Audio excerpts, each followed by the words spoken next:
की कुंडलियों पर लगा लगा कर सबकी आयु देखना शुरू करें, ऐसा गलत है।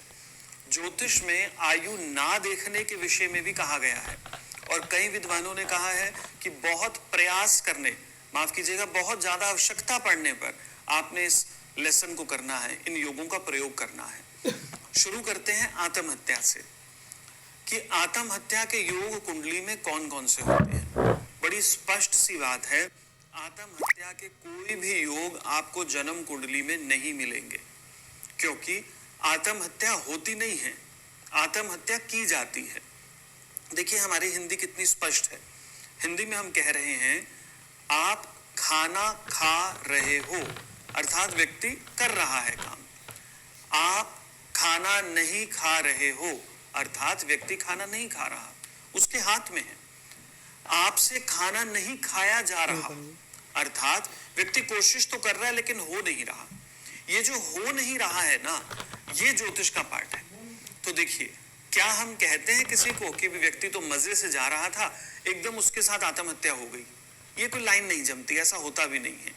आत्महत्या की जाती है, यह एक फ्री विल है, यह स्वतंत्र कर्म है। इसके कोई कॉम्बिनेशन, कोई योग आपको कुंडली में नहीं मिलेंगे। लेकिन कई तरह के मूर्ख ज्योतिषी हैं, मुझे कहते हुए दुख है कि वो आत्महत्या के योग भी कुंडली के अंदर दिखा रहे हैं और कई लोग उसको देखकर, सीखकर कई लोगों को फलादेश कर रहे हैं कि आप आत्महत्या कर लोगे, और वो लोग उस बात से प्रभावित होकर आत्महत्या करने की कोशिश भी करते हैं।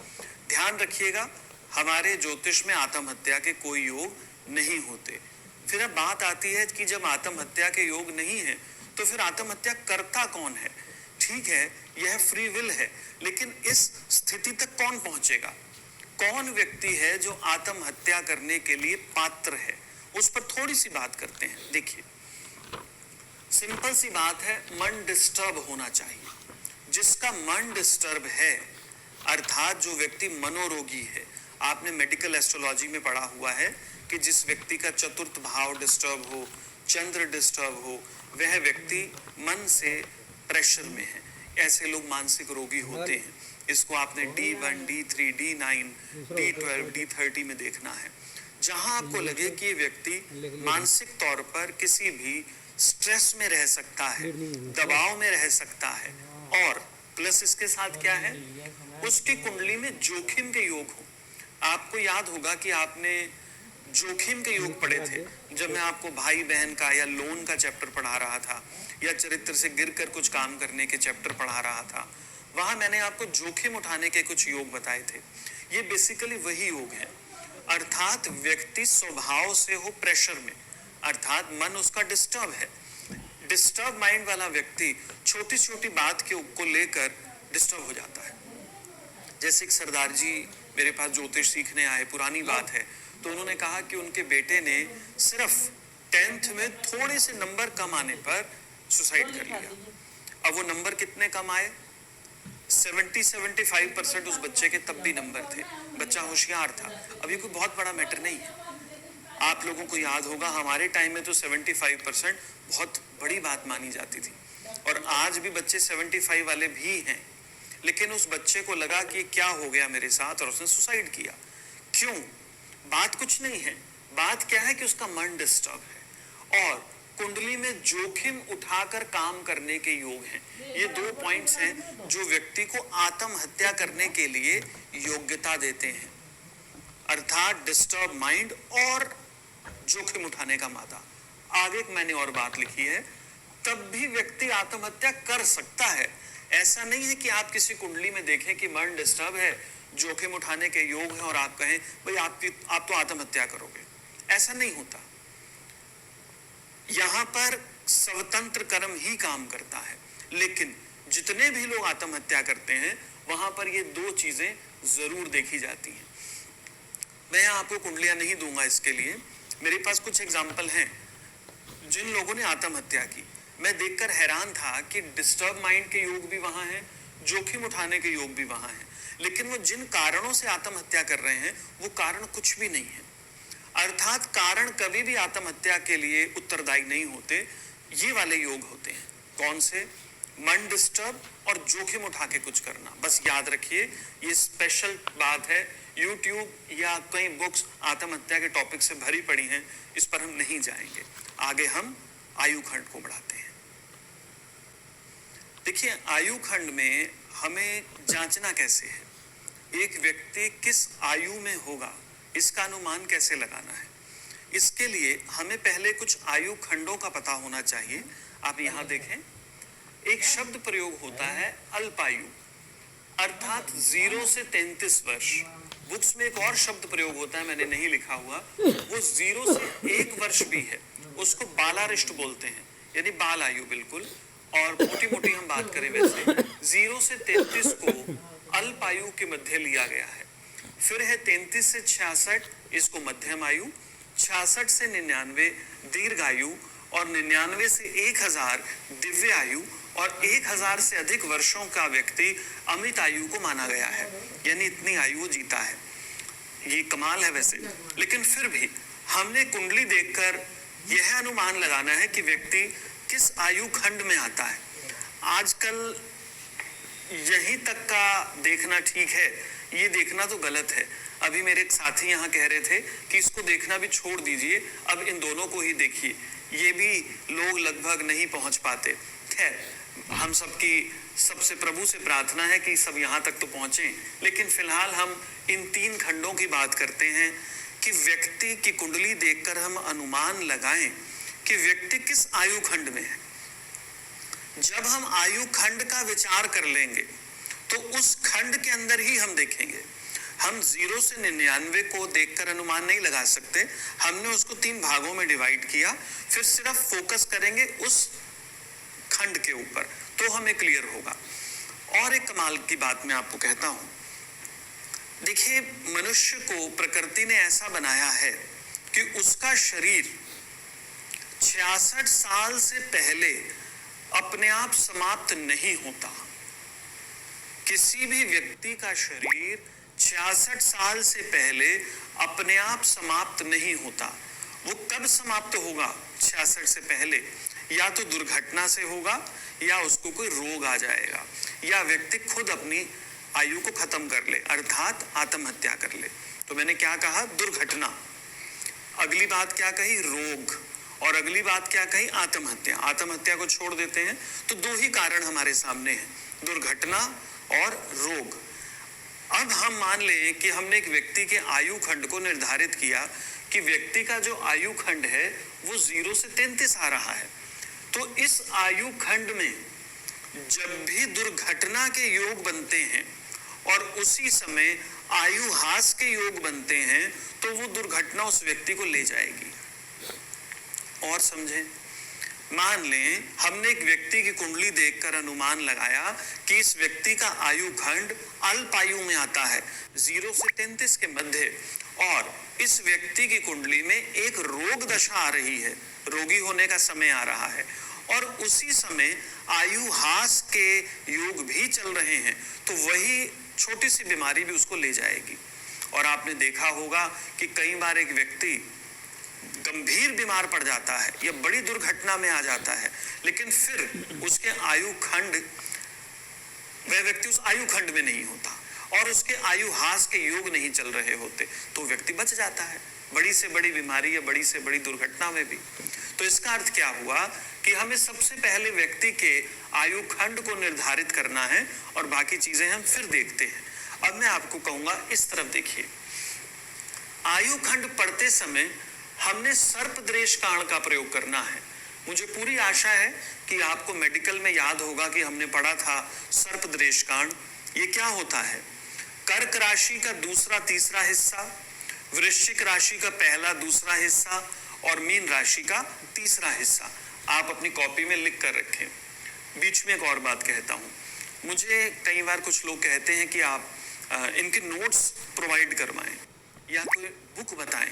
देखिए, मैं जान के कोई नोट्स नहीं देता या कोई बुक नहीं बनवाता। कारण क्या है कि आप इसको सुन के जब खुद अपने हाथ से लिखकर नोट्स बनाएंगे, वो चीजें आपके लिए पक्की हो जाएंगी। इसी कारण से हम लोग नोट्स प्रोवाइड नहीं करते। आइए, ये है सर्पदृश कांड। फिर मैंने आपको बताया था गंडमूल, अर्थात चंद्रमा ही मात्र गंडमूल में काउंट नहीं होगा। बुध या केतु के नक्षत्र में जो भी ग्रह आ जाता है उसको हम मेडिकल एस्ट्रोलॉजी या आयु खंड के अंतर्गत गंडात मानते हैं, अर्थात गंड मूल में मानते हैं। ये ध्यान रखें। आगे देखें, 22वां द्रेशकांड, आपको याद है ये क्या है कि D3 के 8वें भाव का स्वामी, 64वां नवमांश, नवमांश कुंडली के चौथे घर का स्वामी, 85वां द्वादशांश D12 के 8वें भाव का स्वामी। आगे देखें, मारक और मार्केश, मारक और मार्केश ये क्या होते हैं? आपने वैसे इसको बेसिक कोर्स में किया था, थोड़ा सा मैं यहां क्लियर कर देता हूं।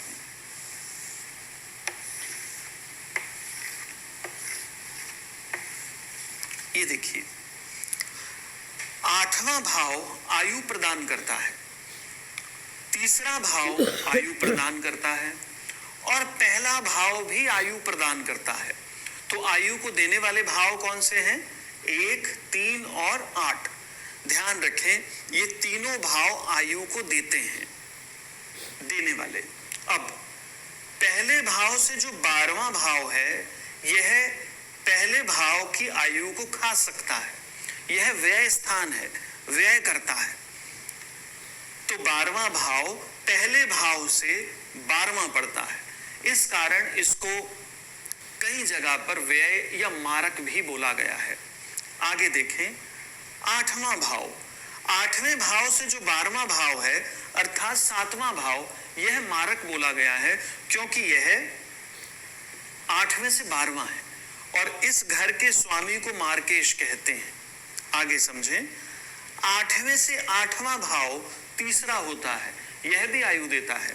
तो तीसरे भाव से जो 12वां भाव कहलाएगा अर्थात दूसरा भाव, वह मारक होगा, अर्थात दूसरा भाव तीसरे भाव के लिए मारक होगा, तो इसको मार्केश कहा गया है। तो कुल मिलाकर दूसरा, 7वां और 12वां ये भाव मारक कहलाते हैं, जो आयु को खा सकते हैं।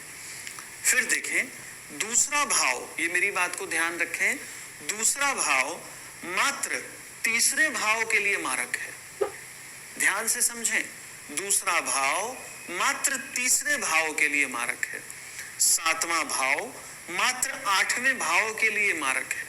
7वां भाव मात्र 8वें के लिए मारक है और 12वां भाव लगन के लिए, तीसरे के लिए या 8वें के लिए, सबके लिए मारक है, क्योंकि ओवरऑल है ही व्यय स्थान, ये सबको मार सकता है। दूसरा भाव सिर्फ तीसरे को मारेगा, 7वां भाव सिर्फ 8वें को मारेगा।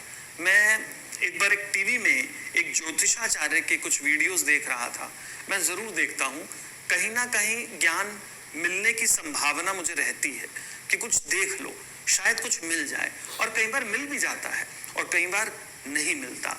ना मिलने की एक बात देखें, एक ज्योतिषाचार्य कह रहे थे कि एक व्यक्ति की उन्होंने कुंडली देखी और 7वें भाव का स्वामी सूर्य 10वें भाव में है। तो उन्होंने क्या कहा? उन्होंने कहा कि मार्केश करियर हाउस में है और करियर को खा रहा है। ये बात अच्छी नहीं है, ये गलत है, क्योंकि ये जो मारक स्थान है यह मात्र 8वें भाव का मारक है, इसको आप 10वें से कैसे जोड़ सकते हैं? 7वां भाव मात्र अष्टम को मारेगा और किसी को नहीं। इसी प्रकार द्वितीय भाव मात्र तृतीय को काट सकता है, मार सकता है, और किसी को नहीं। तो मैं आपको फिर मारक और मार्केश पर ले चलता हूं। 7वें भाव का स्वामी और दूसरे भाव का स्वामी यह मार्केश होते हैं। 7वां भाव और द्वितीय भाव यह स्थान मारक कहे गए हैं। तो यहां मैंने लिखे हुए कि इनका हम प्रयोग करेंगे। शनि को आयु देने वाला कहा गया है, आयु को रिप्रेजेंट करते हैं तो शनि करते हैं। 12 वर्ष से या 12 वर्ष तक छोटे बच्चे, 12 से नीचे या 12 वर्ष तक के जो बच्चे हैं, उनकी आयु को चंद्रमा निर्धारित करते हैं, उनके लिए शनि को देखना आवश्यक नहीं होता। 12 वर्ष से जो आगे के लोग हैं उनकी आयु के लिए शनि और 12 से छोटे के लिए चंद्र देखा जाता है। आपको ध्यान होगा कि कई छोटे बच्चे जिनका जन्म हुआ है उनको जल्दी से गले में चंद्रमा डाल दिया जाता है चांदी का, या बच्चों को नजरिए डाल देते हैं, आपने देखा होगा चांदी के। वो बात क्या है, चांदी चंद्रमा की धातु है, इस प्रकार हम बच्चे के चंद्रमा को मजबूत करते हैं।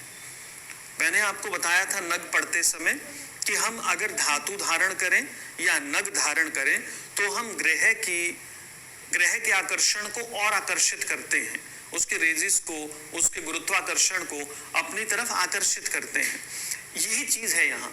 जब हम चांदी डालते हैं, बच्चे को मोती डालते हैं, चांदी का चंद्र डालते हैं, तो हम उस चंद्रमा को बच्चे के लिए और नजदीक लाने की कोशिश करते हैं। इस कारण उसकी आयु बढ़ने की संभावना बन जाती है। यही कारण है। आगे चलते हैं। लगन या लग्नेश, तृतीय तृतीयेश, अष्टम अष्टमेश, द्वादश द्वादशेश, इनका बहुत बड़ा योगदान हम यहाँ पर देखेंगे इन कुंडलियों को पढ़ते समय। और D1 और D30 इसका प्रयोग करेंगे इन वर्ग कुंडलियों का। तो मैं कुछ आगे और चीज पढ़ाता हूं, फिर हम आयु खंड में एंटर करते हैं। आइए अब हम आगे चलते हैं। देखिए, ये मैंने कुछ कॉम्बिनेशन लिखे हैं जिनको देखकर हम कह सकते हैं कि व्यक्ति की आयु अच्छी है, अर्थात यह व्यक्ति अच्छी आयु को प्राप्त करेगा। इसमें क्या चीजें हैं देखें। D1 कुंडली का लगन लग्नेश बली हो, अष्टम भाव अष्टमेश बली हो, तृतीय भाव तृतीयेश बली हो। ये तीनों चीजें मैंने आपको कही जो आयु को निर्धारित करती हैं। इसी के साथ आगे देखें, मारक या मार्केश का प्रभाव आयु देने वाले भाव या भावेश से ना हो।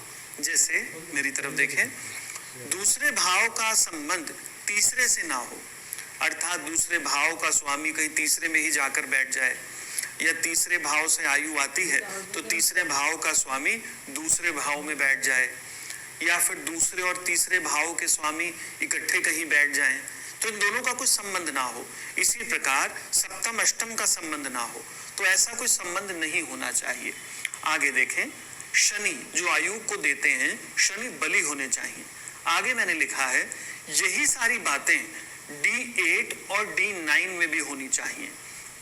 D8 जैसे हम नवमांश, द्रेशकांड वगैरह देखते हैं तो अष्टमांश कुंडली है। यह कुंडली भी आयु के लिए अच्छी मानी गई है, अर्थात यह अच्छी है तो आयु अच्छी है। तो D8 और D9 में भी यही कॉम्बिनेशन होना चाहिए। अच्छा, D30 में मत देखने बैठिएगा, वो आयु देती नहीं है, वो आयु लेती है।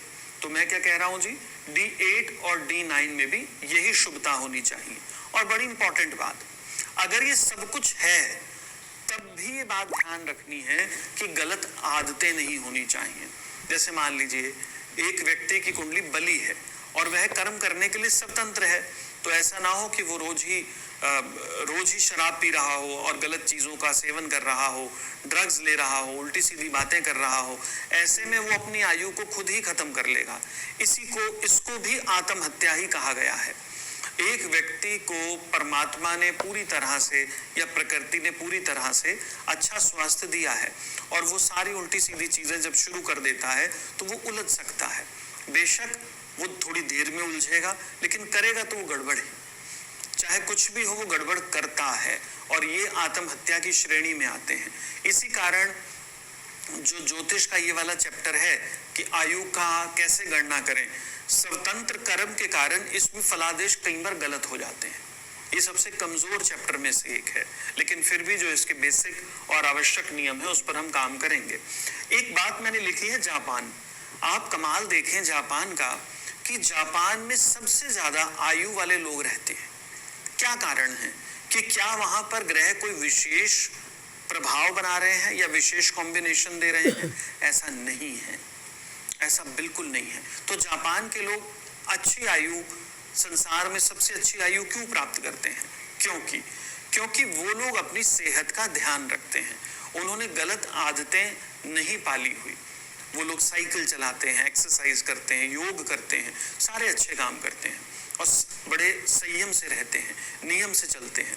अगर वो लोग ऐसा कर रहे हैं और उन लोगों की कुंडली में ऐसे कोई कॉम्बिनेशन है तो 100% वो व्यक्ति अच्छी आयु को पाएगा। और अच्छी आदतें जो हैं, अगर ये कॉम्बिनेशन इतने ना भी हों तो अच्छी आदतें व्यक्ति को कुछ तो स्वास्थ्य अच्छा प्रदान करेंगी ही करेंगी। तो ध्यान रखिए, ये फ्री विल की श्रेणी में आता है ये चीज तो खास तौर पर। और ये सारा हो, ये कॉम्बिनेशन कुंडली में हो, तो व्यक्ति 101% अच्छी आयु को प्राप्त करता है। तो फिलहाल हाँ, ये तो एक शिक्षाप्रद बात है, इन सब चीजों का होना ज्योतिष में आवश्यक है। तो मैं आपको इन्हीं सब चीजों पर आगे कुछ एग्जाम्पल दूंगा। आइए अब मैं आपको एक जन्म कुंडली दिखाता हूं। ये देखिए, 22 जुलाई 1977 दोपहर के 2 बजे और स्थान है रुड़की। 16 जनवरी 2015 को इस व्यक्ति को गोली मार दी गई और इसकी मृत्यु हो गई। जब इसको गोली मारी गई उस समय इसकी दशा चल रही थी और उससे कुछ समय पहले की एक और दशाएं थी जब मेरी इससे कुछ बातचीत हुई। खैर, वैसे ये पर्सन मतलब मैं जब छोटा था मुझे तब से जानते थे और मैं इन्हें जानता था। बहुत ही दिलेर व्यक्ति, इनके छोटे ब्रदर मेरे आज तक मित्र हैं। खैर, मैं आपको एक बार इनकी कुंडली दिखाता हूं। ये देखिए, ये पर्सन फाइटिंग के अंदर, कराटे और ये सब चीजों के अंदर बहुत फेमस रहे हैं और थोड़े से कुछ ऐसे कार्य करने में भी इन्होंने रुचि ली है जिनको हम बहुत अच्छी तरह समाज में नहीं देख पाते। ये पर्सन बहुत एग्रेसिव थे, दिलेर, कि ये कर दो, लोन लेना है तो ले लो, ये करना है कर दें। क्यों? मैंने आपको पढ़ाया है, छठे भाव में केतु हो या मंगल हो, छठे भाव के स्वामी के साथ या उसको प्रभाव करें मंगल या केतु, ये आपने जोखिम पढ़ने वाले योगों में सीखा हुआ है, यानी लोन वाले, मार पिटाई वाले, वो सारे योग देखे हुए हैं। एक मैंने और बात कही थी, लगन पिटा हो, यहाँ लगन का स्वामी शुक्र 8वें भाव में अपनी राशि में है अपनी राशि में, पर इसको हम बलि तो नहीं मानेंगे ना कि बहुत शुभ हो गया। लगन का लॉर्ड अगर यहाँ 9वें में होता तो हम कहते बहुत अच्छा है, 8वें में अपने घर में है, अच्छी बात है, लेकिन है तो 8वें में, बुरा भी नहीं है और बहुत अच्छा भी नहीं है, ठीक है बस। और एक चीज देखें, 10वें भाव का स्वामी 12वें स्थान पर है और 12वें भाव का स्वामी बुध 10वें भाव में है। ये कॉम्बिनेशन वही वाला है जो मैंने आपको बताया कि व्यक्ति लीग से हटकर भी कई बार कुछ कर जाता है। इन्होंने इन सब चीजों में भी थोड़ी सी रुचि रखी थी। खैर, मैं आपको लेके चलता हूं फिलहाल इस व्यक्ति के आयु खंड पर कि इसकी आयु कहाँ निर्धारित होती है।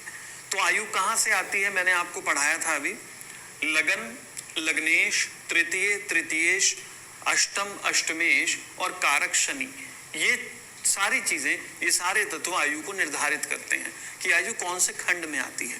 देखें, लगन का स्वामी शुक्र 8वें में गया और मंगल के साथ बैठा है, यानी लग्नेश और सप्तमेश की युति है, कोई नेगेटिव नहीं है। लग्नेश का 8वें जाना अच्छा तो नहीं माना गया, बेशक वहां वो बली है पर अच्छा नहीं है, पर बुरा भी नहीं है, तो यानी कि नॉर्मल सी बात है।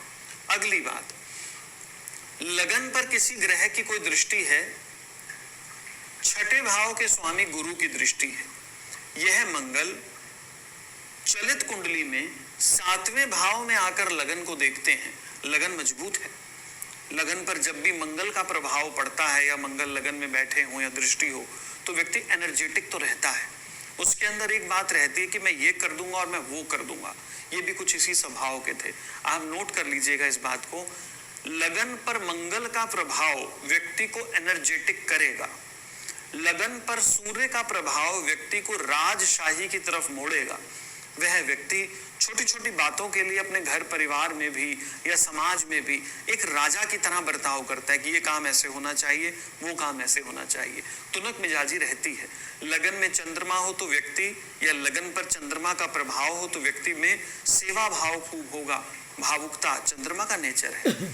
मंगल मैंने आपको बताया बुध बातूनी है, दुकानदार है, एक क्षण के अंदर इधर उधर कर देता है चीज को, बुद्धि से काम लेता है, कलाकार है।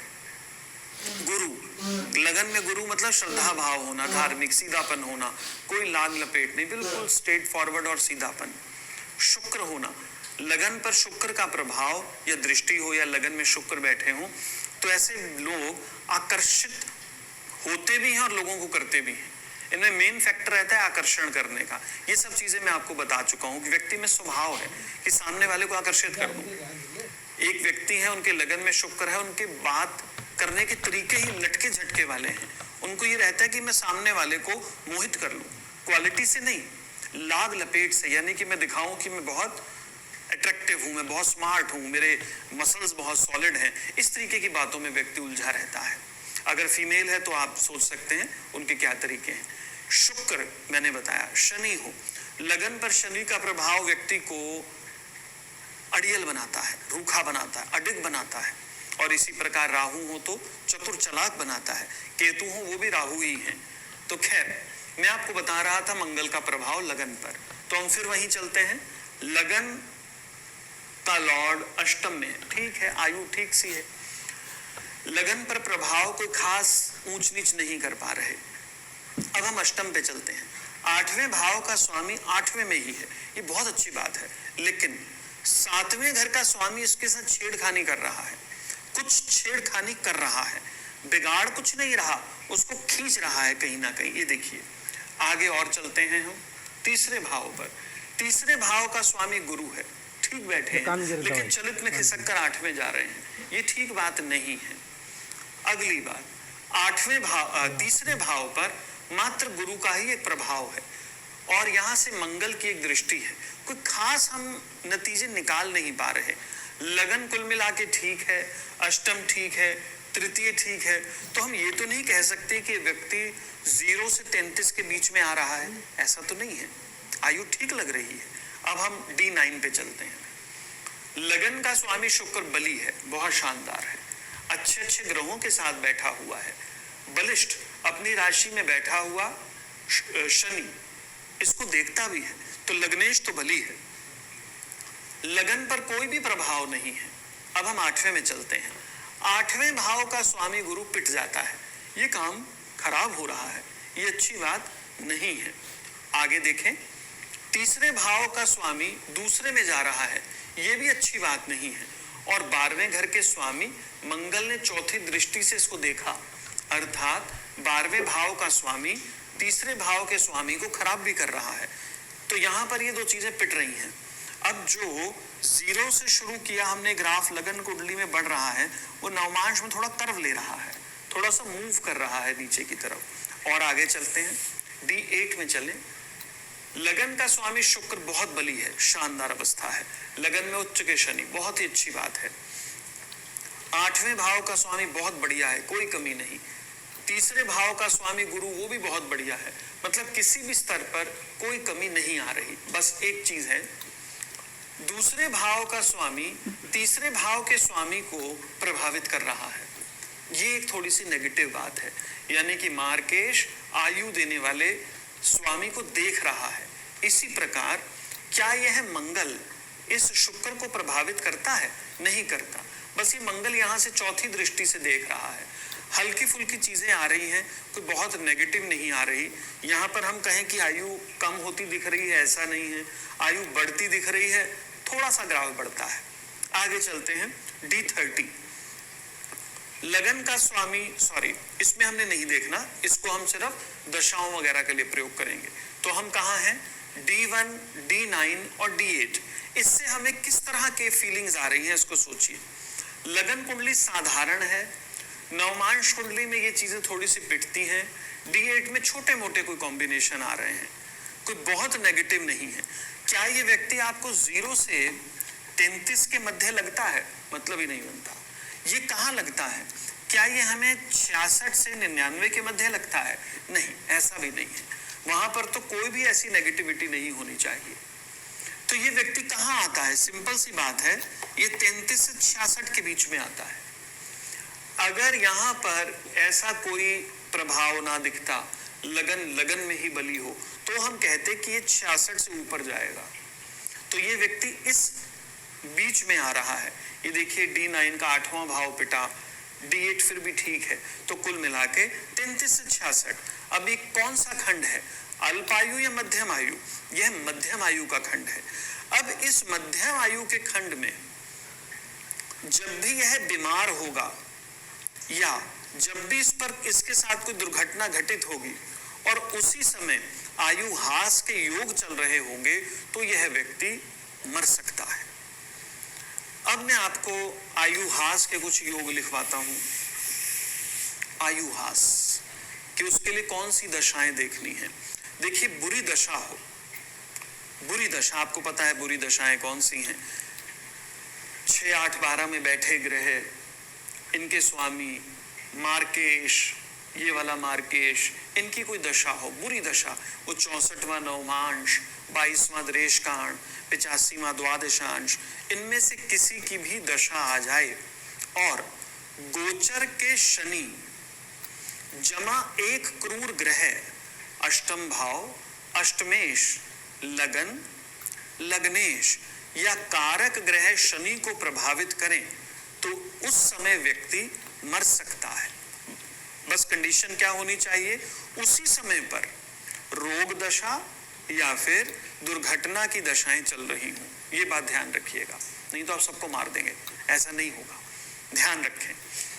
मैं फिर लेके चलता हूं आपको, दशा गोचर हो, व्यक्ति मर सकता है, बस इसमें कंडीशन क्या चाहिए, उसी समय पर दुर्घटना या रोग के योग भी चल रहे हों। ये इंपॉर्टेंट बात है, नहीं तो व्यक्ति मरेगा नहीं, सिर्फ बाकी चीजों में रहेगा। आइए हम चलते हैं इस व्यक्ति के साथ क्या क्या हुआ। मैं आपको एक इस समय पर लेके चलता हूं। वैसे इसको गोली कब मारी गई, 2015 में। तो 2015 में ये कितने वर्ष के हो गए थे, देखिए 38 साल की आयु के अंदर इस व्यक्ति को गोली मार दी गई। यह व्यक्ति, मुझे आज भी पुराने दिन याद हैं, जनवरी 2014 से दिसंबर 2014 के मध्य गुरु में केतु की दशा इस व्यक्ति पर चलनी थी, मुझे याद है वो। तो मैंने इनको पहले कहा, ये केतु आपका 6ठे स्थान पर है, यह अच्छा भाव नहीं है, और इस भाव का स्वामी गुरु चलित में यहां आ रहा है। ये वो समय है जब आप लोन में फंस सकते हैं, कोई भी जोखिम उठा के बुरा काम कर सकते हैं, आप हेल्थ में उलझ सकते हैं। तो आपने ध्यान देना है, इस समय पर नियंत्रण रखना है। तो इस व्यक्ति ने मुझे कहा कि मुझे कहना चाहिए या नहीं कहना चाहिए, मैं समझ नहीं पा रहा, कोई काम ऐसा समाज में हो रहा था जहां पर इनको खूब पैसा लगाना है और लोगों का पैसा लगवाना है, तो क्या मैं वो करूं या ना करूं। तो इनको मैंने कहा, रिस्क लेकर काम नहीं करना, क्योंकि दशा कैसी है कि आप रिस्क लेकर खुद भी उसमें इन्वॉल्व हो सकते हैं। लोगों का पैसा लगवाएं और उसमें जो कमीशन आपने लेना है वो ले लीजिए, लेकिन अपना पैसा मत लगा दीजिएगा, और इस समय उधार मत लीजिएगा, आप ऋणी हो सकते हैं, और आपने किसी से पंगा नहीं लेना। तो इस व्यक्ति ने हंस के कहा कि लोन तो मेरे ऊपर आता रहता है और जाता रहता है, शुरू से ही मैं तो लोन लेने में बड़ी रुचि रखता हूँ, करोड़ों रुपया ले लेता हूँ और फिर वापस भी कर देता हूँ। तो ये व्यक्ति दिलेर है लोन के लिए, वो जो योग बनते भी हैं। खैर, जब ये पीरियड शुरू हुआ, इस पीरियड में इस व्यक्ति में टाइटनेस भी आई। इसने फिर मुझे बताया कि इसको लोन लेना पड़ रहा है। खैर, जो शनि गोचर कर रहे थे वो लगन में गोचर कर रहे थे, और केतु गोचर कर रहे थे यहीं पर। नेचुरल है कि मंगल कभी ना कभी यहां से संपर्क बनाए।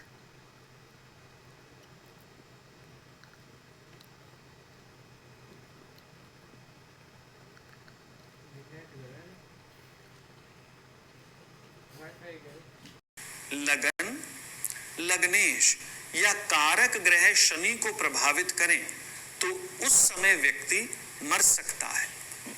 बस कंडीशन क्या होनी चाहिए, उसी समय पर रोग दशा या फिर दुर्घटना की दशाएं चल रही हों। ये बात ध्यान रखिएगा, नहीं तो आप सबको मार देंगे, ऐसा नहीं होगा, ध्यान रखें।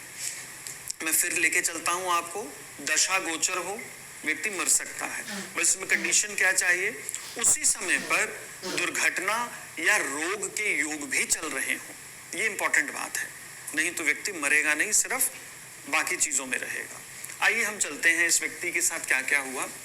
मैं आपको एक इस समय पर लेके चलता हूं। वैसे इसको गोली कब मारी गई, 2015 में। तो 2015 में ये कितने वर्ष के हो गए थे, देखिए 38 साल की आयु के अंदर इस व्यक्ति को गोली मार दी गई।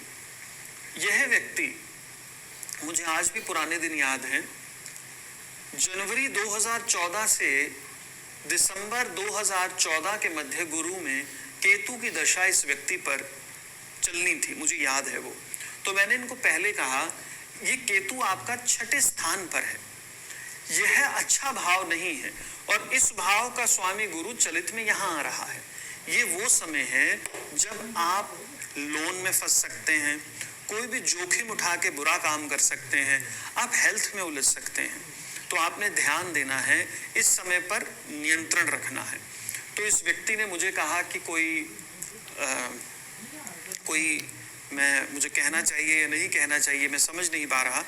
कोई काम ऐसा समाज में हो रहा था जहां पर इनको खूब पैसा लगाना है और लोगों का पैसा लगवाना है, तो क्या मैं वो करूं या ना करूं। तो इनको मैंने कहा रिस्क लेकर काम नहीं करना, क्योंकि दशा कैसी है कि आप रिस्क लेकर खुद भी उसमें इन्वॉल्व हो सकते हैं, लोगों का पैसा लगवाएं और उसमें जो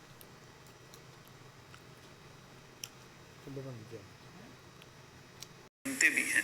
खैर, जब ये पीरियड शुरू हुआ, इस पीरियड में इस व्यक्ति में टाइटनेस भी आई। इसने फिर मुझे बताया कि इसको लोन लेना पड़ रहा है। खैर, जो शनि गोचर कर रहे थे वो लगन में गोचर कर रहे थे और केतु गोचर कर रहे थे यहीं पर। नेचुरल है कि मंगल कभी ना कभी यहाँ से संपर्क बनाएंगे ही और ये व्यक्ति एग्रेशन में आएगा। तो एक समय था, मुझे याद है अक्टूबर का, आप अगर पुराने इन दिनों में जाएं तो आप देखेंगे कि एक मैच वगैरह भी जो आईपीएल शुरू हुए थे, ये वही दौर था। इन्होंने मुझे कहा कि क्या मैं आईपीएल देखूं, मैं कहा आपने देखना भी नहीं है, बच के चलिए, कहीं उलझ मत जाएं। खैर, तो उस समय अक्टूबर के आसपास कुछ ग्रहों की पोजीशन बनी जो मैंने लिखी हुई है। देखिए, शनि थे लगन में, केतु थे यहाँ, राहु थे यहाँ और मंगल थे यहाँ। अब आप देखें क्रूर ग्रहों ने किस किस चीज को पकड़ा हुआ है। एक तो केतु को ही पकड़ लिया, छठे भाव को पकड़ लिया, राहु को पकड़ लिया और 10वें भाव के स्वामी को पकड़ लिया। वो आपने पढ़ा होगा, चरित्र वाली बात। और मंगल यहाँ थे, मंगल ने यहाँ बैठकर चौथी दृष्टि से यहाँ देखा। और दशा किसकी चल रही थी? इस केतु की, छठे भाव की। तो क्या ये व्यक्ति समय पर एग्रेसिव हो सकता है? दशमेश पर प्रभाव है, क्या ये कोई और भी हरकत कर सकता है? कर सकता है। इनको मैंने सावधान भी किया, लेकिन इन्होंने कुछ हलचल कर दी। क्या हलचल हुई? किसी गलत किस्म के व्यक्ति ने जेल में रहते हुए इनसे कुछ मांग लेते हैं, फिरौती नहीं, उसको क्या वर्ड लगाएंगे जी, कुछ मांग लेते हैं। हमें क्या कहना चाहिए? हफ्ता दे दो या ऐसी कोई चीज मांग ली, कितना पैसा मुझे दे दो, और अपने कुछ करिंदे भी भेजे इनके पास। इस व्यक्ति ने कहा कि आप मुझसे पैसा मांग रहे हो, मैं आपको छोड़ूंगा नहीं। आपकी हिम्मत कैसे हुई मुझसे पैसा मांगने की? अब दोनों के दोनों पार्टीज ये स्ट्रांग थी। जो जेल में बैठा था उसने बेल कराई और बाहर आके कहा कि मैं इसको छोड़ूंगा नहीं, क्योंकि इसने पब्लिकली मेरी मार्केट खराब की है। और इस व्यक्ति ने कहा कि तेरी हिम्मत की तो मुझे कुछ कह सके, मैं तुझे नहीं छोड़ूंगा। अब दोनों में से एक ही जिंदा रहेगा, ये इनके शब्द थे। और ये वही दौर था जब इनको मैंने कहा कि आप रिस्क मत लेना। खैर, ये हलचल अक्टूबर के आसपास हुई। आने वाली दशाएं देखते हैं। इन्होंने मुझे फोन भी किया कि मैंने पंगा ले लिया है, और इनकी आने वाली दशाएं देखें। दिसंबर 2014 से अगस्त 2017 के मध्य गुरु में शुक्र की दशा आती है। मेरे इस तरफ देखिए, जो गुरु है वो चलित कुंडली में 8वें जा रहा है, और जो शुक्र है वो 8वें में ही बैठा है, जिसकी दशा शुरू हो रही है। 8वें में बैठा शुक्र और 8वें में ही चलित कुंडली से पहुंचता गुरु। गुरु में शुक्र की दशा, दोनों 8वें से संबंध बना रहे हैं। जब ये दशा शुरू हुई उस समय शनि का गोचर यहाँ था। यहाँ से शनि ने कहा देखा? अष्टम भाव पर, अष्टमेश पर। ये ठीक नहीं है। मंगल कुंभ राशि में चल रहे थे, यहाँ से मंगल ने दृष्टि डाली। राहु चल रहे थे यहाँ और केतु चल रहे थे यहाँ। तो कुल मिला के शनि ने यहाँ और मंगल ने यहाँ देखकर एक दुर्घटना का योग बना दिया। आपने दुर्घटना पड़ी हुई है, दुर्घटना के योग बना दिए। ये वही योग है जिसमें व्यक्ति के साथ दुर्घटना होती है। दुर्घटना क्या हुई? वो जो गैंगस्टर था उसने इनके घर में आकर इनको गोली मारने की कोशिश की। तो इन्होंने सीसीटीवी कैमरे में देखा कि पूरी फैमिली भी है, तो मैं फटाफट बाहर जाता हूँ। और इन्होंने बाहर जाके उसको ललकारा और उसने गोली चला दी। खैर, इनकी फिर डेथ हो गई। ये डेथ के समय दुर्घटना के योग तो चल रहे थे, लेकिन इस समय दुर्घटना के योग के साथ साथ आयु को हास करने वाले भी योग चल रहे थे, वो भी देखें। पहले समझें दुर्घटना के योग क्या है। बुरी दशा हो, ये शुक्र बुरे हैं, यहां पर ये शुक्र बुरे हैं। और एक चीज देखें, इस शुक्र पर ही यहां से शनि ने दृष्टि डाली अष्टम भाव पर, ये दुर्घटना के योग हुए। और आयु खंड मैंने आपको पहले ही निकाल रखा है और उसी समय पर इस व्यक्ति की मृत्यु भी हो गई। मैं आपको एक और चीज दिखाना चाहूंगा, आप यहीं रुकिएगा, शायद मैं लिख नहीं पाया या मुझे कुछ याद आ रहा है, होल्ड करें।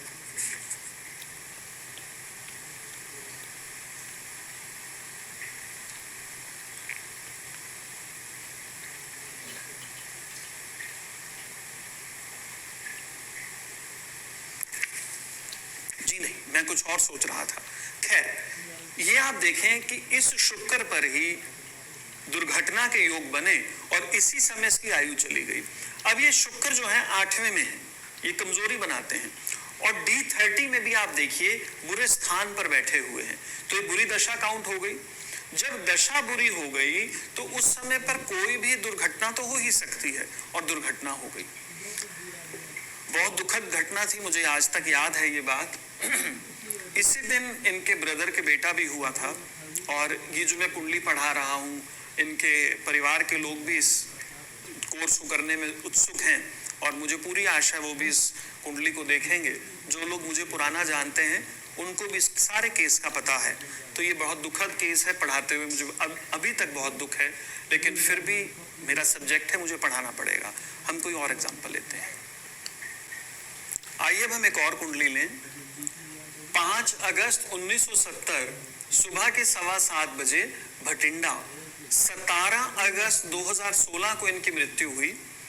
जब मृत्यु हुई ये ग्रहों का गोचर था और ये इनकी दशाएं थी, और यहाँ इनको समस्या काफी चल रही थी, लकवा, खून की समस्या, कुछ सिर में भी प्रॉब्लम आ गई थी।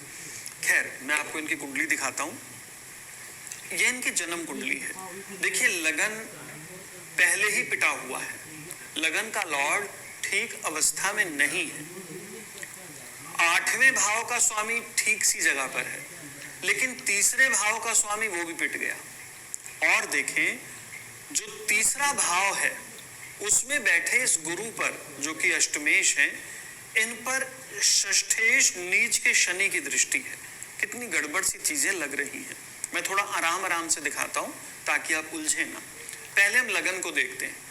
लगन का स्वामी सूर्य 12वें में गया नीच के मंगल के साथ, और 12वें भाव का स्वामी लगन में आ गया। तो ऐसा होने पर क्या हो रहा है, लगन डिस्टर्ब हो रहा है। जो केतु है, लग्नेश कमजोर होने पर ये केतु इसको और खराब कर देगा। बुध 0 वाले स्थान से आया है, तो कोई यहाँ पर कुछ कर नहीं रहा, तो लगन तो पूरी तरह से पिट रहा है। अगली बात, अष्टम भाव। 8वें भाव का स्वामी गुरु ठीक जगह पर है, लेकिन इसको 6ठे घर के स्वामी शनि नीच राशि से देखते हैं, और यह है शनि सप्तमेश अर्थात मार्केश भी है। तो इन दोनों का संबंध भी फिर बन रहा है, ये अच्छी बात नहीं। तीसरे घर के जो स्वामी है शुक्र, यह अपने से 12वें अर्थात मारक स्थान पर बैठे हैं, ये भी कोई ठीक पोजीशन नहीं आ रही। आयु का कारक शनि वो भी नीच राशि में है। तो ये कुंडली तो हमें दिख ही रही है कि लगन कुंडली से आयु खंड को लेकर कोई बहुत बढ़िया नहीं है। हम D8 में चलते हैं। लगन का स्वामी बली है, कोई प्रॉब्लम नहीं है। 8वें भाव का स्वामी वो भी बली है, इसमें भी कोई प्रॉब्लम नहीं है। चंद्रमा जो कि 7वें घर से है, 8वें घर के स्वामी सूर्य को कोई प्रभावित नहीं कर रहा। बस इतना हो रहा है कि इस 8वें भाव के स्वामी सूर्य को 12वें भाव के स्वामी गुरु देखते हैं, पर हल्की फुल्की छेड़खानी तो ये कर ही रहे हैं, बहुत ज्यादा कुछ नहीं है। और देखें, तीसरे भाव के स्वामी गुरु ये बैठे हुए हैं, और यहाँ पर एक नीच राशि में बैठे हैं बुध। बुध नीच राशि में है, और शनि का कोई संबंध क्या इस गुरु से है, अर्थात मार्केश का संबंध तृतीयेश गुरु से है। जी बिल्कुल, आपस में दृष्टि संबंध है। तो कुल मिला के क्या फीलिंग हमें आ रही है, ठीक है कुछ कमियां तो हैं, पर जितनी कमी लगन कुंडली में है उतनी बड़ी कमी यहाँ नहीं आ रही। आगे D9 पर चलते हैं। लगन का स्वामी बलि है, बहुत बढ़िया, कोई कमी नहीं, इसको कोई नहीं देखता।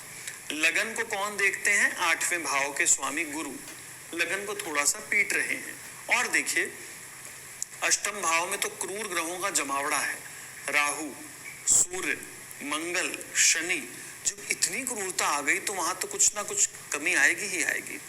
और 8वें भाव का स्वामी अपने से 12वें अर्थात मारक स्थान पर है, और मारक भाव का स्वामी मंगल यहाँ बैठा है, और व्यय स्थान का स्वामी भी मंगल है, अर्थात आयु को तो ये चीज खा रही है। तीसरे भाव का स्वामी चंद्र ये रहा, बुध से इसका कोई संबंध नहीं बन रहा। तो कुल मिला के पोजीशन क्या आ रही है? लगन कुंडली ढीली, D8 ठीक है, नवमांश में लगन मजबूत है, थोड़ी सी यहाँ कमी आ रही है। क्या इसको हम 0 से 33 वाले में माने कि ये तो व्यक्ति अल्प आयु वाला है? नहीं। क्या इसको हम 33 से 66 मान ले? हाँ, वो पोजीशन आ रही है। 66 से ऊपर की जो दीर्घ आयु है उसमें तो हम नहीं कह पा रहे, कम है, कहीं ना कहीं कुछ है। अब और देखें, इस व्यक्ति को मेडिकली प्रॉब्लम आई, लगन पिटा हुआ है, इसके सिर में मैंने आपको जैसे पढ़ाया कुछ बीमारी आ गई, इसको लकवा भी हो गया, और इसको सिर में भी कोई जैसे फोड़ा अंदर हो जाता है, वो चीजें भी होनी शुरू हो गई। खैर, हम यहाँ आते हैं। जनवरी 2016 से जनवरी 2019 के मध्य इस व्यक्ति की राहु में शुक्र की दशा थी। ये शुक्र जो है, ये आप देखिए एक तो नीच राशि में है, ये ठीक बात नहीं है। और देखते हैं, और देखिए ये शुक्र जो है नीच राशि में है, और 2016 के अगस्त में इनकी मृत्यु हो गई, तो लगभग ये 46 साल के थे। अब जब ये दशा खराब आई, उस समय जो शनि का गोचर था वो यहाँ हो रहा था, चौथे भाव में, और यहां से बैठकर शनि ने छठे स्थान को देखा, अर्थात रोग वाले स्थान को देखा। मंगल भी गोचर यही कर रहे थे इधर। अब यहां से हमें क्या दिखता है? यहां से बैठकर मंगल ने इधर देखा 10वें भाव में, 10वें भाव में ये शनि चलित कुंडली में पहुंच रहे हैं, अर्थात छठे भाव के स्वामी होकर। तो यह दशा रोग तो दे ही सकती है, और रोग इनको मिल गया। अब जब रोग मिला तो इसी समय इनकी मृत्यु क्यों हुई?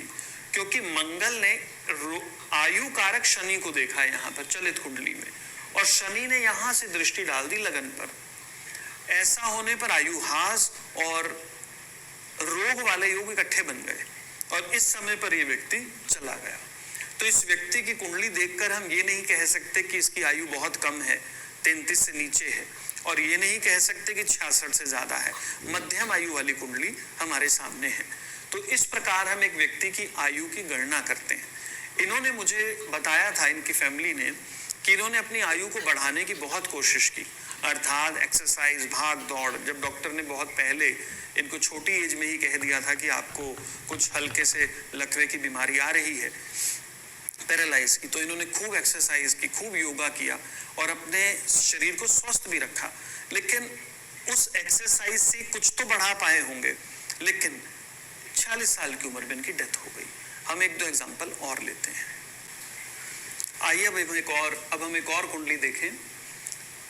25 नवंबर 2010 को दोपहर 2:58 गुड़गांव पर एक ही लड़के का जन्म हुआ, और बड़ी दुखद 2 अक्टूबर 2013 को इस बच्चे की मृत्यु हो गई।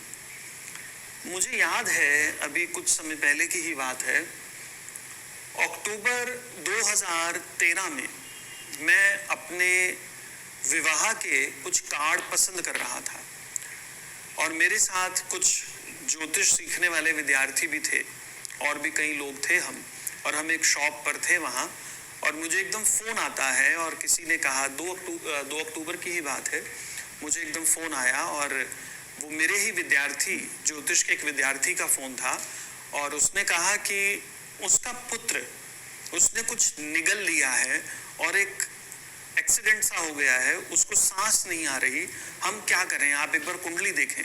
हम डॉक्टर के पास भागे जा रहे हैं। तो हम सभी लोग वहाँ से, हमने कहा हम डॉक्टर के पास आते हैं, आपको कोई मदद की आवश्यकता हो, हम लोग साथ हैं आपके। लेकिन उसने कहा कि आप कृपया सिर्फ कुंडली देखें, क्योंकि मदद के लिए हम काफ़ी सारे लोग हैं। तो हम जल्दी से जल्दी अपने ऑफिस पहुंचे सभी लोग, और यहाँ मैंने डिटेल्स इस बच्चे की डाली। उस समय जो मुझे दिखा, और हम सभी विद्यार्थी यानी कि जो मेरे विद्यार्थी हैं उनको भी दिखा, उसको देखने के बाद हम निरुत्तर हो गए, हम उसको फोन करने लायक नहीं रहे। देखते हैं क्या था। सितंबर 2013 से मई 2016 के मध्य गुरु में शुक्र की दशा चल रही थी। पहले मैं आपको इस व्यक्ति के आयु खंड को दिखाता हूं कि हमें यह देखना होगा कि बच्चा किस आयु खंड में आता है। देखते हैं, जो लगन का स्वामी है गुरु, वो 12वें गया, ये अच्छी बात नहीं है। मंगल ने इस पिटे हुए को और पीट दिया। 12वें भाव के स्वामी शनि ने लगन को और पीट दिया, तो लगन तो पूरी तरह से डिस्टर्ब हो ही रहा है, इसमें कोई शक नहीं है। 8वें भाव का स्वामी जो शुक्र है, ये देखिए माइनस लगा हुआ है, यह चलित कुंडली में 7वें स्थान पर जा रहा है, अर्थात मारक स्थान पर। अर्थात 8वें भाव का स्वामी 7वें में जा रहा है, मारक में। ये अच्छी बात नहीं है। और यहां आकर यह शनि के प्रभाव में आएगा, जो कि व्ययेश है।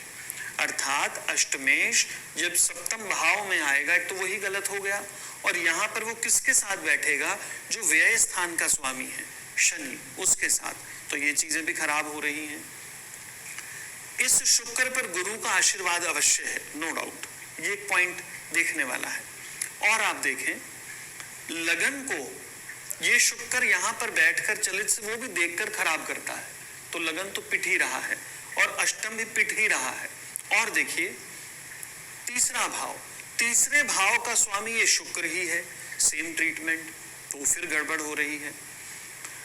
जो दूसरे भाव का स्वामी मंगल है, वो यहां बैठकर तीसरे भाव को देखता है, ये अच्छी बात नहीं है। अर्थात दूसरे भाव का संबंध तीसरे से फिर बनता है, तो यहां पर पहला, 8वां, तीसरा, ये सभी गड़बड़ा रहे हैं। ये बच्चा छोटा है, 12 साल से कम, तो इसकी आयु के लिए हमें चंद्रमा को देखना होगा। चंद्रमा ठीक बैठे हुए हैं, लेकिन राहु केतु के प्रभाव में है, और इसको यहां से शनि ने भी देख लिया, सॉरी, यहां से मंगल ने भी देख लिया 8वीं दृष्टि से, और यहां से शनि ने भी देख लिया। तो आप देखें कि चंद्रमा कितने ज्यादा क्रूर प्रभाव में है। तो ये लगन कुंडली तो दिखा रही है कि समथिंग गड़बड़। अर्थात इस तरह के कॉम्बिनेशन व्यक्ति को 0 से 33 के बीच में ले आते हैं। अगर हमें आगे भी थोड़ी गड़बड़ दिखती हुई तो हमें शंका हो जाएगी। देखते हैं, ये हम D8 में चलते हैं।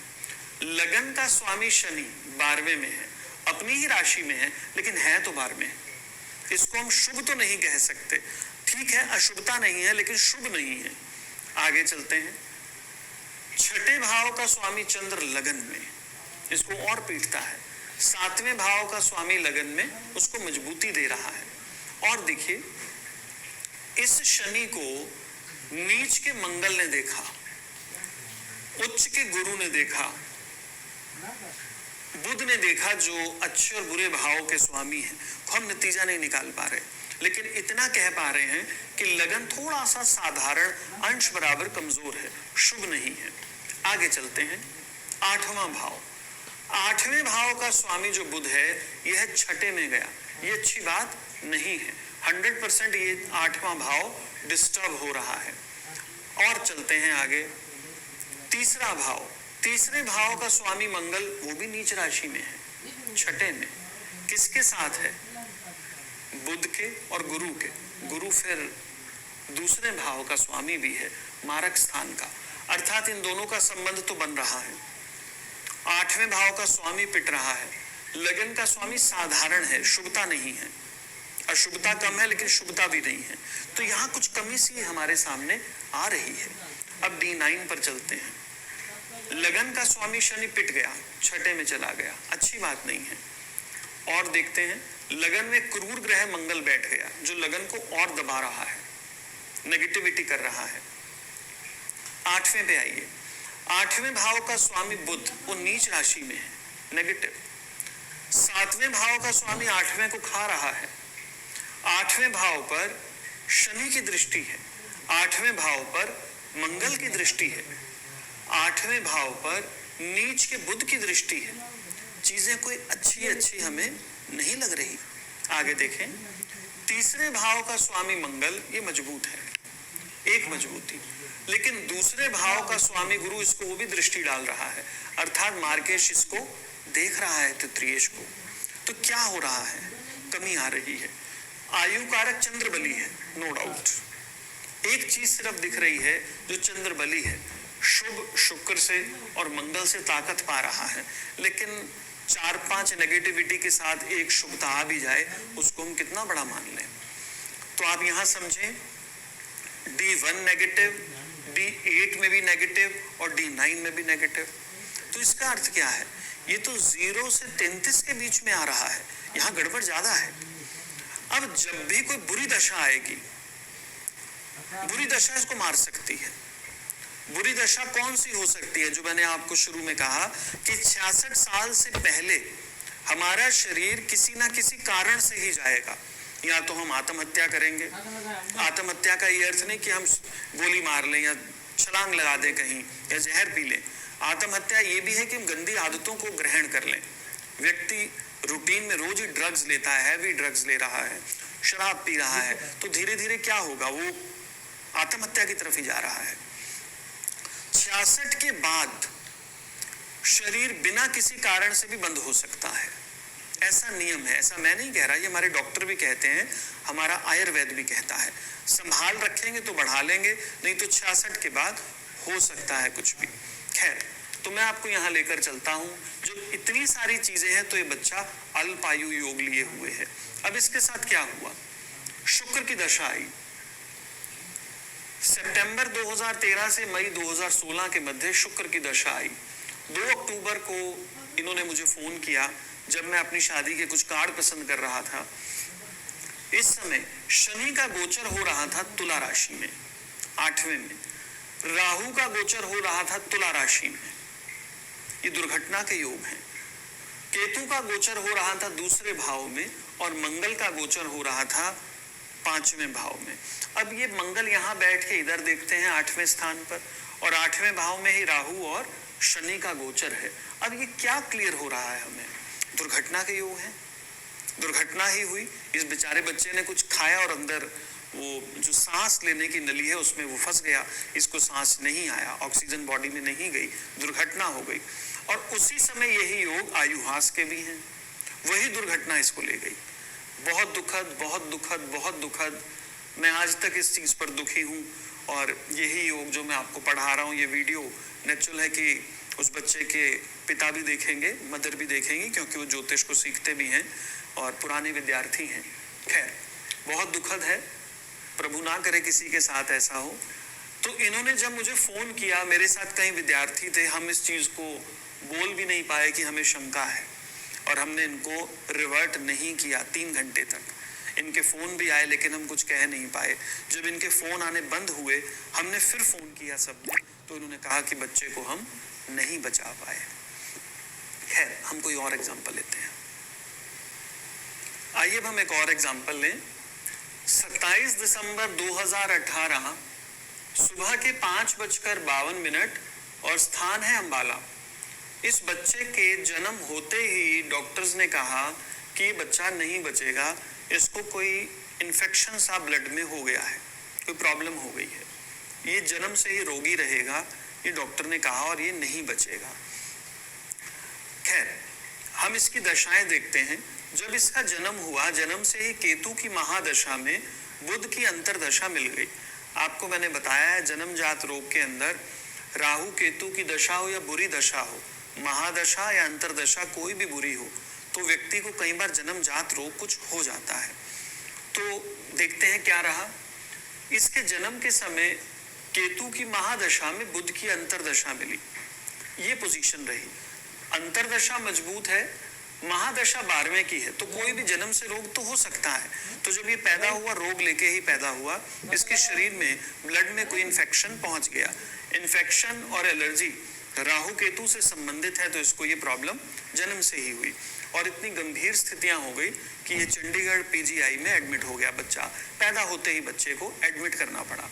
तो ये कुंडली मेरे पास आई, तो मैंने देखा कि जो लगन का स्वामी है शनि वो बली है, 7वें भाव के स्वामी के साथ है, लगन पर कोई भी दुष्प्रभाव नहीं है।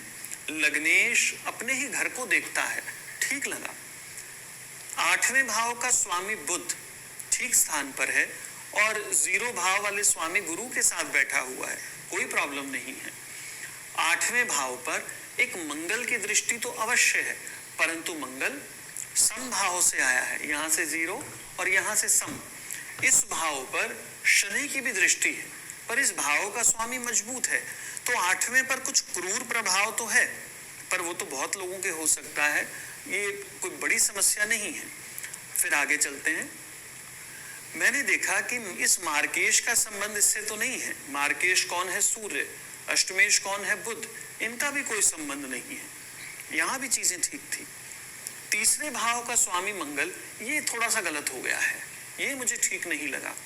और दूसरे भाव के स्वामी मार्केश गुरु ने इसको देखा, ये एक नेगेटिविटी आई, बाकी कोई ऐसा नेगेटिव मुझे यहाँ नहीं दिख रहा था। आयु का जो कारक है चंद्र, बच्चे की आयु का कारक चंद्र, वो भी बली है, निर्दोष है, कोई क्रूर प्रभाव में नहीं है, तो मैं यहाँ पर कोई बड़ी समस्या नहीं देख पा रहा था। रोगी के योग तो है रोग होने के, बाकी चीजें नहीं थी। आगे चलते हैं। ये D8 है, पहले घर का स्वामी बली है, त्रिकोणपति चंद्र लगन में है, मंगल जो कि भागेश भी हैं, यहां से लगन को ताकत दे रहे हैं, मुझे कुछ नेगेटिव नहीं लगा। आगे चलते हैं। 8वें भाव का स्वामी 8वें ही घर में है, लग्नेश गुरु की दृष्टि है 8वें पर, कोई प्रॉब्लम नहीं। 7वें भाव का स्वामी बुध 8वें को कोई प्रभावित नहीं कर रहा। इसी प्रकार तीसरे भाव का स्वामी शुक्र बली है, मार्केश मंगल का इससे कोई प्रभाव नहीं है, तो ये कुंडली D8 तो पूरी तरह इस बच्चे को निर्दोष बता रही है। D9 यहाँ देखते हैं। लगन का स्वामी शनि भाग्य स्थान पर और भाग्य स्थान का स्वामी बुध लगन में है, ये तो बहुत अच्छी बात हो रही है, लगन बली आ रहा है। कुछ ग्रह लगन को देखते भी हैं, लेकिन फिर भी लगन बली है। 8वें भाव का स्वामी सूर्य ये चला गया मारक स्थान पर, ये एक नेगेटिविटी है। आगे देखें। तीसरे भाव का स्वामी गुरु ये रहा और दूसरे भाव का स्वामी शनि इसको देख रहा है, ये भी एक और नेगेटिविटी है। लेकिन इन सारी चीजों को देखकर तो हम ये नहीं कह सकते कि ये बहुत अल्प आयु के योग हैं, ऐसा नहीं लग रहा। नहीं तो देखिए हम हर एक को मार देंगे, ध्यान रखिएगा। ऐसे तो अगर हमें हल्का सा भी लगा और हम कहें तो योग है मरने के, तो ऐसे कोई भी जिंदा नहीं बचेगा। ध्यान रखिएगा, आपको लगन बली, जैसे मैंने बताया कि कौन लोग अच्छी आयु पाते हैं, उसमें लगन तृतीय सब चीजें मजबूत होनी चाहिए। लगन को जितनी ताकत मिलेगी त्रिकोण की या केंद्र की, लगन उतना बली होगा। तो यहाँ पर तो सब लगभग ठीक सा है, छोटा मोटा नेगेटिव है, कुछ बड़ा लग नहीं रहा। तो अब मैंने इस बच्चे की जो दशाएं देखी, देखिए यहाँ केतु में बुध चल रहे थे, बुध किसी भी प्रकार से खराब नहीं लग रहे। शनि का गोचर यहाँ था, अर्थात शनि पर शनि गोचर कर रहे थे, मंगल यहाँ देख रहे हैं, शनि यहाँ देख रहे हैं, अर्थात आयु की कोई समस्या अगर हो भी 2 मिनट के लिए तो यहीं पर है, जब तक ये कॉम्बिनेशन बना हुआ है। राहु केतु का कोई योगदान अष्टम भाव अष्टमेश पे नहीं हो रहा। तो मेरे मन में आया कि मुझे लग तो नहीं रहा यहाँ कोई आयु की प्रॉब्लम है, और जैसे ही मंगल यहाँ से राशि बदलकर इधर आएगा तो यहाँ पर 8वें भाव से इसका संबंध खत्म हो जाएगा। यहाँ आकर अष्टमेश से तो बन जाएगा, लेकिन अष्टम भाव से खत्म होगा और अष्टमेश बली बैठे हुए हैं, तो मुझे कोई ऐसी बात लग नहीं रही थी। तो मैंने इन्हें कहा कि देखिए जैसे जैसे समय बढ़ता रहेगा आगे, मुझे ये बच्चा इस समस्या से गंभीरता से बाहर आता ही दिखेगा। आप थोड़ा सा समय इसको दीजिए बच्चे को, मुझे नहीं लगता कि इसकी मृत्यु का समय है, ये रोगी रह सकता है कुछ समय तक। और रोगी के लिए भी ये समय निर्धारित किया गया कि जब भी कोई दशा बदले कुछ परिवर्तन तभी होंगे। और ये बच्चा मार्च 2019 तक हेल्थ में उलझता तो चला, उसके बाद बच्चा बिल्कुल फिट एंड फाइन होकर बाहर आ गया, हर चीज ठीक। तो डॉक्टर ने तो इस बच्चे को मृत्यु की घोषणा कर दी थी कि भाई आप इसकी तैयारी कीजिए, यहाँ कुछ नहीं बचा हुआ है। तो यहाँ मैंने आयु खंड को चेक किया कि यहाँ आयु खंड बली है, अभी ये बच्चा अल्प आयु में नहीं आ रहा। अगर आ रहा होता तो यही कॉम्बिनेशन इसको ले जाते, लेकिन ये नहीं आ रहा। तो मैंने कहा मुझे नहीं लगता कि ये भी मर सकता है। वो जो आयु खंड के आपको सूत्र बताए हैं अभी कि 0 से 33, 33 से 66, तो मुझे 0 से 33 में बच्चा आता नहीं लगा और ये बच्चा बच गया। आगे चलते हैं। आइए अब हम एक और एग्जांपल लेते हैं। यह है 4 जनवरी 1988 है, सुबह के 8:15 और दिल्ली इनका स्थान है। ये इनकी जन्म की डिटेल्स हैं। 20/6/2014 को इनको चोट लगी, ये बच्चा कोमा में गया और 30/6/2014 को इसकी मृत्यु हो गई। इसकी चोट लगने की मैं पहले ही कह चुका था कि इसको चोट लग सकती है और समय इसका खराब जाएगा, काफी खराब। और ये आप देखें कि इसकी दशा थी, शनि में सूर्य चल रहे थे, ये मैंने गोचर लिखा हुआ है। अभी एक व्यक्ति ने पूछा मुझसे यहाँ भी क्लास में ही अभी पढ़ाते हुए कि जैसे हमने गंडमूल लिया था कि वायु खंड को प्रभावित करने के लिए सर्पद्रेश कांड, उसका तो हम प्रयोग नहीं कर रहे। देखिए वहां तक हमें जाने की जरूरत ही नहीं पड़ रही, चीजें पहले ही क्लियर हो रही हैं। फिर भी इस कुंडली में दिखा रहा हूँ। यहाँ जो शनि है वो गंडमूल में है, जो शनि है लग्नेश होकर गंडमूल में है। शनि आयु को रिप्रेजेंट करते हैं। मंगल और गुरु ये सर्पद्रेश कांड में है। ये आप अपने आप निकालें इनको। जो तत्व जितने ज्यादा इन चीजों में आएंगे उतनी चीजें ये नेगेटिव करते चले जाएंगे। फिलहाल मैं आपको इस व्यक्ति की कुंडली दिखाता हूं कि ये कौन से आयु खंड में आपको लगता है। देखिए लगन का स्वामी ही पिट गया, ये नेगेटिव है। अष्टमेश के साथ बैठा हुआ है, ये नेगेटिव है। लगन पिटता है पूरी तरह से। और लगन का स्वामी शनि गंडमूल में है, ये भी नेगेटिव है। शनि आयु का कारक है, वो गंडमूल में है, ये भी नेगेटिव है। शनि अपने आप में ही 12वें में है, अच्छी बात नहीं है। तो कुल मिला के लगन तो पूरी तरह से डिस्टर्ब आ रहा है। और देखें आयु का 8वां भाव, इसका स्वामी सूर्य ये भी 12वें स्थान पर है, ये भी नेगेटिव हो गया, खराब चीजें आ रही हैं। इस सूर्य को, अष्टमेश सूर्य को मार्केश चंद्र यहां से देख भी रहे हैं, ये भी कोई ठीक पोजीशन नहीं बन रही। अष्टम भाव भी डिस्टर्ब हो रहा है। तीसरे भाव का स्वामी गुरु तीसरे ही भाव में है, ये पॉजिटिव है। इसको कहीं से भी शनि यानी दूसरे भाव के स्वामी मार्केश नहीं देख रहे, लेकिन ये गुरु अपने आप में ही सर्पद्रेश कांड में है। तो हमारे सामने 1, 8 और 3 ये डिस्टर्ब आ रहे हैं। तीसरा ज्यादा डिस्टर्ब नहीं है, लेकिन फिर भी डिस्टर्बेंस तो आ ही रही है। तीनों चीजें पिट रही हैं। अब D1 में चलें। लगन का स्वामी शुक्र वो नीच राशि में, यही नेगेटिव हो गया है। गुरु देखते हैं, पर गुरु नेगेटिव को और पीट देंगे क्योंकि गुरु अष्टमेश भी हैं। पर ये भी एक छूट मिलती है कि वो अपनी राशि में भी हैं। तो गुरु से कोई खास पॉजिटिव और नेगेटिव नहीं हो पा रहा, सिर्फ इतना है कि लग्नेश नीच राशि में है, ये नेगेटिविटी आ रही है। आगे चलते हैं। 8वें भाव का स्वामी गुरु बलिष्ठ है, अपनी राशि में है, ये अच्छी बात है। लेकिन 8वें भाव में 12वें भाव के स्वामी मंगल बैठे हैं जो इसको खराब करते हैं। अगली बात, मार्केश मंगल भी इसको खराब करते हैं। अगली बात, मंगल यहाँ से चौथी दृष्टि से इस गुरु को देख रहे हैं। तो कुल मिला के यहाँ पे 8वां भाव तो क्रूर प्रभाव में आ ही रहा है, इसमें कोई भी शक नहीं है। इस 8वें भाव के स्वामी गुरु को नीच राशि में बैठे शुक्र भी देखते हैं, तो अष्टम भाव थोड़ा सा दूषित हो रहा है। आगे चलें। तीसरा भाव, तीसरे भाव के स्वामी है चंद्र, ठीक बैठे हुए हैं, इस पर कोई भी दुष्प्रभाव नहीं आ रहा। D9 में चलते हैं। लगन के स्वामी शनि ये नीच राशि में है, नेगेटिव हो गया, पहले ही नेगेटिव। आगे चलते हैं। 8वें भाव का स्वामी बुध ठीक बैठा हुआ है, कोई प्रॉब्लम नहीं है, परंतु 8वें भाव में सप्तमेश मार्केश सूर्य चले गए, इसको नेगेटिव कर रहे हैं, ये चीजें खराब हो रही हैं। तीसरे भाव का स्वामी मंगल वो भी नीच राशि में है, ये भी खराब बात है। यहाँ एक नीच का शनि है जो कि व्ययश भी है। तो कुल मिला के चीजें कोई बहुत हेल्दी पोजीशन पर नहीं आ रही। तो हम इस व्यक्ति की कुंडली देखकर इसको ये नहीं कह सकते कि आप दीर्घायु में जाएंगे। आप अल्पायु में हो, ठीक है, हो सकते हैं, लेकिन आप मध्यम आयु में हो, इसकी संभावना भी कम है। अल्पायु में मुझे लगता है, ऐसा फीलिंग आ रही है। खैर, इस व्यक्ति की जो मृत्यु हुई वो 2014 में हुई। तो 14 इधर से और 12 उधर से, ये तो 26 साल की आयु में बेचारा यंग बच्चा मारा गया।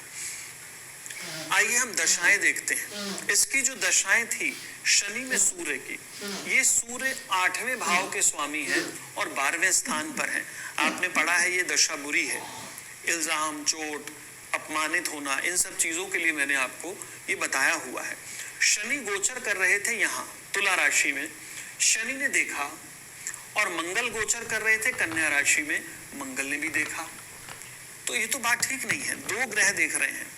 अगर ये बच्चा हमें अल्प आयु में ना लगता, आगे हर चीज ठीक रहती, ये हमें मध्यम आयु में लगता, तो यही कॉम्बिनेशन सिर्फ चोट लगवाकर शांत हो जाते। लेकिन इसका आयु खंड आ रहा है 33 से नीचे, कमजोर लग रहा है, तो ये दुर्घटना के योग में ही इसको मार दिया। देखते हैं दुर्घटना के योग कैसे हैं। बुरी दशा हो गई अष्टमेश की, इसको शनि ने देखा और इसको मंगल ने देखा, तो ये तो दुर्घटना के योग बन गए। और यही आयु हास के योग भी हैं। बस बात ये होनी चाहिए कि व्यक्ति उस आयु खंड में आ रहा हो, ये आ रहा था और ये चला गया। मैंने इस व्यक्ति के लिए दुर्घटना की घोषणा पहले ही कर दी थी कि यहाँ जो ये दशा है, ये वाली अप्रैल 14 से अप्रैल 15 के बीच में ये सूर्य की दशा आएगी और बहुत बुरी दशा रहेगी। मैंने इनको कहा कि इस बच्चे को इल्जाम लग सकता है, बड़ा इल्जाम, बड़ी चोट, बड़ा नुकसान, ये अच्छा समय नहीं रहेगा, ये हर तरह से गड़बड़ा सकता है, चोट का ज्यादा ध्यान रखें। और इसको चोट लगी। फिर इन्होंने कहा कि क्या लगता है, मैंने कहा मुझे यहाँ पर चीजें खराब लग रही हैं। चोट से पहले मैंने आयु खंड की कोई घोषणा नहीं की थी, फ्रेंकली कह रहा हूं, उसकी घोषणा नहीं की थी, क्योंकि इस प्रकार की घोषणा करना हमारे ज्योतिष में मना है। आवश्यकता पर पढ़ने पर करना चाहिए। आवश्यकता कब पड़ती है, इसको समझें। देखिए यहाँ उदाहरण में मैंने आपको नहीं बताया, एक लड़का और एक लड़की मेरे पास कुंडली दिखाने आए। लड़का लगभग 25 साल का था और लड़की लगभग 27-28 साल की थी। तो उन्होंने कहा दोनों ने कि हम भाई बहन हैं और हमारे पिता की पहले ही मृत्यु हो चुकी है और हम दोनों मदर से बहुत ज्यादा अटैच हैं, हद से ज्यादा, और मदर इस समय गंभीर बीमारी से ग्रसित हैं और डॉक्टर कह रहे हैं कि आप कम से कम 30-40 लाख रुपए का इंतजाम कर लीजिए। ऐसी स्थिति होगी तो शायद मदर बच जाए, शायद, कंफर्मेशन नहीं है। तो आप, उन्होंने मुझे कहा कि आप मदर की कुंडली देखकर बताएं कि क्या आपको यहाँ लगता है कि ये बचेंगे या नहीं। पैसा उन्होंने कहा हमारे पास नहीं है, लेकिन अगर हम इस अपने मकान को, कुछ गोल्ड को कहीं पर गिरवी रखें, कुछ करें ऐसा, तो हम 30-40 लाख रुपए का इंतजाम कर सकते हैं। अगर आपको लगता है कि इतना पैसा इकट्ठा करने पर, लगाने पर मदर बच जाएंगी, तो हम सब कुछ बेच देंगे, खुद को भी बेच देंगे। बड़े अटैच थे। तो मैंने वहां उस मदर की कुंडली देखी। ये सही समय होता है आयु खंड के योगों को लगाने का, बिना कारण मैं कभी नहीं देखता। और मैंने कहा कि मुझे यहाँ पर हालात खराब होते लगते हैं, आप यहाँ अगर इंतजाम भी करेंगे और कुछ कोशिश भी करेंगे, चीजें खराब जाएंगी, आप कोई ऐसा रिस्क मत लें। पूछा उन्होंने, लेकिन उन्होंने मेरी बात फिर भी नहीं मानी। उन्होंने मकान को बेचने की कोशिश शुरू कर दी कि मदर को पैसा हम लेकर आएंगे, गोल्ड को गिरवी रखने की बात शुरू की, और इतने ही देर में, लगभग कुछ दिनों में, अभी बेचा भी कुछ नहीं था कि मदर एक्सपायर हो गए। तो बड़ा दुखद रहा मुझे कि ऐसी भावनात्मक संतान, इमोशनल संतान ने मदर के लिए अपना सब कुछ दांव पर लगाने की कोशिश की। मैंने उनको रोका मत करें, क्योंकि मुझे लग नहीं रहा, और उनके करने से पहले ही मदर एक्सपायर हो गए। अगली बात, एक और एग्जाम्पल है। वहां पर मुझे लगता था कि बच्चा बच सकता है। उस बच्चे के लिए फादर ने कहा कि मैं कहीं से पैसा अरेंज कर सकता हूं, अगर आपको लगता है तो मैं पैसे का इंतजाम करूं, क्योंकि डॉक्टर्स लगभग मना कर रहे हैं। वो कह रहे हैं आपके रिस्क के ऊपर है, हम ऑपरेशन करेंगे, लगता है तो देख लीजिए, नहीं तो हम कुछ नहीं कह सकते। मुझे लगा कि बच्चे की आयु है, इन्हीं सूत्रों से खंड देखा मैंने, और मुझे लगता था कि जैसे गोचर टूटेगा ये बच सकता है। मैंने उस फादर को कहा कि आप पैसे का इंतजाम करें। अब उस फादर साहब ने कहीं से पैसे का इंतजाम किया जितना पैसा डॉक्टर्स ने बताया उससे बहुत कम पैसे में ही उसका ऑपरेट हो गया और बच्चा ठीक चल रहा है। तो देखिए, आयु खंड हमें हमेशा जरूरत पर लगाने हैं। ऐसा ना हो कि आयु खंड आप लगाते चले जाएं, लोगों को बिना कारण मृत्यु और ये सब चीजों की घोषणा करते रहें। ध्यान रखिए, ये सूत्र गड़बड़ा जाते हैं स्वतंत्र कर्म की वजह से। इसको सीमित समय पर अगर आप लगाएंगे, जरूरत पड़ने पर ये बिल्कुल परफेक्ट लगेंगे। तो हम आगे चलते हैं, इस पर और नहीं जाऊंगा।